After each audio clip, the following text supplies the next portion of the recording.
మిత్రులారా, స్వేచ్ఛకు నివాళులు సమర్పిస్తూ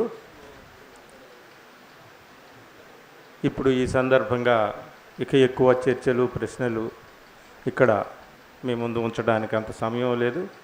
ఇదంత అనుకూలమైనటువంటి సమయం కాదు. కాబట్టి రెండు విషయాలు నేను స్వేచ్ఛను స్మరించుకుంటూ ఏదో ఫేస్బుక్లోనూ అక్కడ ఇక్కడ రాసుకున్నాను. ఒక వీడియో కూడా చేశాను.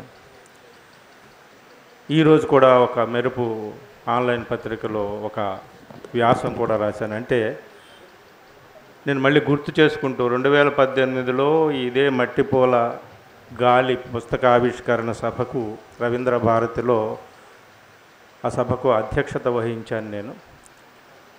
ఆ తర్వాత స్వేచ్ఛకు నాకు మా కుటుంబానికి మధ్య ఒక మంచి ఆత్మీయమైన బంధం ఏర్పడింది. తరచుగా మాట్లాడుకోవడం, అప్పుడప్పుడు నా మీటింగులకే 2 సార్లు వచ్చి మాట్లాడింది. మా ఇంటికి కూడా వచ్చింది. తన ఇంటికి కూడా నేను నా భార్యతో పాటు వెళ్ళాము. ఇక ఇవన్నీ కూడా గుర్తు తెచ్చుకుంటూ బాధపడుతూ మీ అందరిలాగా నేను కూడా ఇదంతా సరే కానీ నేను ఈ ఫోకస్ న్యూస్ తెలుగు యూట్యూబ్ ఛానల్కి సీఈఓగా ఉన్నప్పుడు నేను కొంతమంది యువ కవుల్ని ఇంటర్వ్యూలు చేశా. ఆ సందర్భంగా స్వేచ్ఛను కూడా చేయాలని అనుకుని స్వేచ్ఛకి ఒక కండిషన్ పెట్టి, ఎందుకంటే స్వేచ్ఛ కవిత్వం ఎప్పుడు చాలా ఫ్రెష్గా తాజాగా ఉంటుంది. మంచి ఎక్స్ప్రెషన్స్, చాలా అద్భుతమైనటువంటి కవిత్వం రాస్తుంది అని ఒక నమ్మకం ఆ మొదటి కవితా సంపుటితోనే నాకు.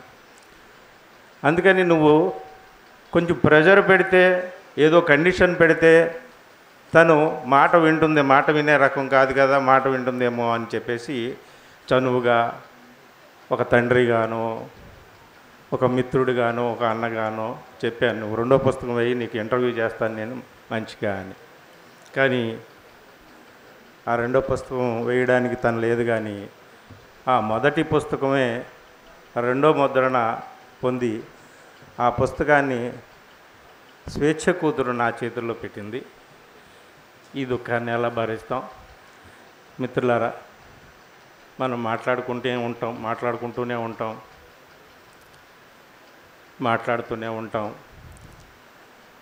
స్వేచ్ఛను మాత్రం మర్చిపోము.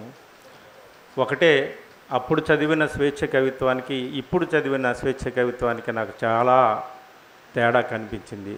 అసలు స్వేచ్ఛ కవిత్వం రాసిందా, తనను తాను కవిత్వాన్ని ఆసరా చేసుకొని తనను తాను అక్షరాల్లో అనువదించుకుందా, ఆ కవిత్వం అంతా స్వేచ్ఛ రాసుకున్న డైరీనా అనిపించి ఆ వెలుగులో ఒక వ్యాసాన్ని రాశాను. ఈరోజు మిత్రులకు షేర్ చేశాను. అది కూడా మీరు చదవండి.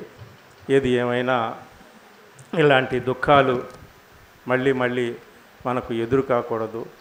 ఇలాంటి వ్యక్తులు పరిచయం అయినప్పుడు, బాగా దగ్గరైనప్పుడు ఇంకా మనం ఏం చేయవచ్చు, ఎలా చేయవచ్చు, ఏం చేస్తే బాగుండేదని మనం ఇప్పుడు చర్చించుకుంటూ, అనుకుంటూ, వితర్కించుకుంటూ ఉంటున్నామో, అది భవిష్యత్తులో అలాంటి సందర్భాలు వచ్చినప్పుడు తప్పనిసరిగా మనం అనుకుంటున్న వాటిని అమల్లో పెట్టి వాళ్ళని కాపాడుకోవడానికి ప్రయత్నం చేద్దాం.